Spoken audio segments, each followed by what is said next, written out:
Imagine driving in your friend's car, and instead of looking out the windshield, he constantly looks at his maps.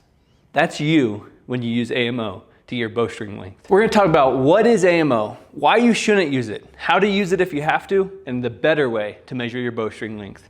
Let's get to the point.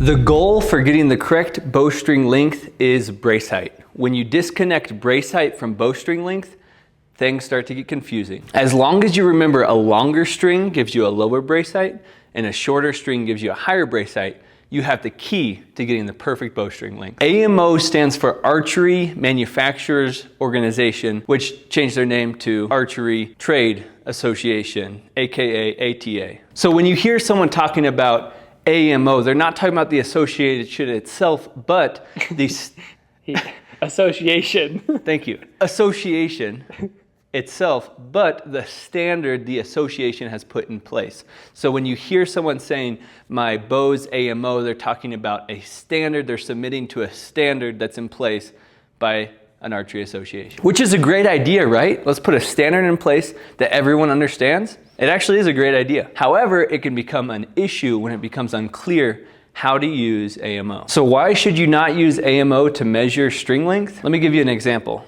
This bow is a 52-inch bow with a 46.5-inch string on it. This bow is a 60-inch bow with a 57.25-inch string on it. This bowstring's 5.5 inches less than AMO.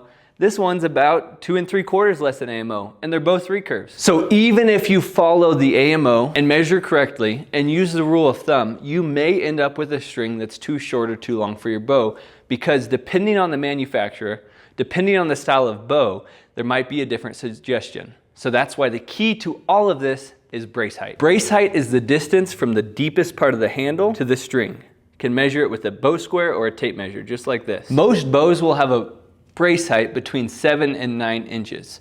The cool thing about brace height though is that it's up to your preference. If your brace height's too high, you're gonna be losing speed and also having more hand shock. If it's too low, you're most likely gonna slap your wrist. There's a better way to measure bowstring length than using AMO, and it is by using your current bowstring. If you like your brace height with your current bowstring, order the exact same length. If you're not sure if you like your current brace height, you can test out different brace heights by twisting up your string a little bit or untwisting it a little bit if you have a Flemish twist string. If you feel like your brace height's a little low or a little high, you can adjust your string length. Let's say I have a 6 1/4-inch brace height with this bow and I want a 7 1/4-inch brace height. That means I'm gonna need a shorter string.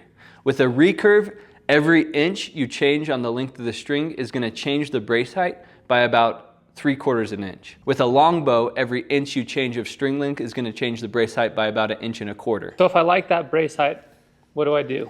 If you like this brace height, let's measure the string. To measure the string accurately, I'm gonna take it off the bow. I'm gonna toss one loop over a screw here, put the tape on it. 57.5. That's the string length I'm gonna order. One thing to remember as you are measuring your brace height is that it's a bit easier to increase your brace height by twisting the string shorter than to decrease it by twisting it longer.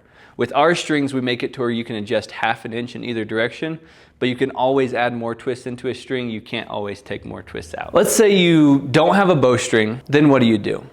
In that case, you can use AMO and the general rule of thumb. Let's say you bought a bow off eBay and you don't have a bowstring. What do you do in that case? In that case, you can use AMO. It will get you close enough. If AMO is not written on the limb, you can measure AMO like this. AMO is string groove to string groove along the contour of the belly of the bow. The easiest way to measure it is actually with tape. I'm gonna line this up with the furthest part of the string groove, go along the belly of the bow, straight across the handle, furthest part of the string groove. So by contour, you're following the shape. Exactly. Now I'm just gonna measure this length of tape. So this bow is supposed to be a 60-inch AMO. It's a Black Hunter recurve.